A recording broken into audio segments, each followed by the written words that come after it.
ഈ വീഡിയോ നിങ്ങൾ ചിലപ്പോൾ ന്യൂസിലൊക്കെ കണ്ടിട്ടുണ്ടാവും. INS ഉദയഗിരി എന്നുള്ള പുതിയ യുദ്ധക്കപ്പൽ, ഇന്ത്യൻ മെയ്ഡ് ആയിട്ടുള്ള, ഇന്ത്യയിൽ തന്നെ ബോംബെയിലെ ഷിപ്പ്യാർഡിൽ നിന്ന് ഉണ്ടാക്കിയ ഒരു യുദ്ധക്കപ്പലാണ് ഇത്. പ്രൊജക്ട് 17A എന്നൊരു പദ്ധതിയുടെ ഭാഗമായിട്ട് 10 വർഷത്തെ ഒരു പദ്ധതിയാണ്.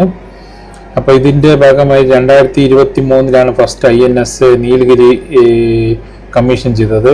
അതിനുശേഷം 2025 ഓഗസ്റ്റ് 26 ലാസ്റ്റ് വീക്കിലാണ് INS ഉദയഗിരി കമ്മീഷൻ ചെയ്തത്.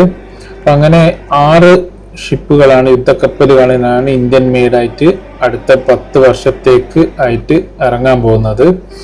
ഇതിൽ സാധാരണ യുദ്ധക്കപ്പലിനേക്കാളും ഇപ്പം പുതിയ രീതിയിലുള്ള അത്യാധുനിക മോഡേൺ ടെക്നോളജി, റഡാർ ടെക്നോളജി ഒക്കെ ഇന്നത്തെ കാലത്തിന് ഇണങ്ങുന്ന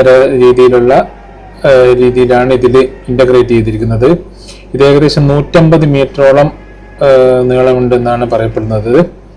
അപ്പം അതിൽ പങ്കെടുത്ത എഞ്ചിനീയർമാരും വർക്കേഴ്സും എല്ലാം അവർ ആഹ്ലാദം പ്രകടിപ്പിക്കുന്ന ഒരു സീനാണ് ഇപ്പോൾ കണ്ടത്.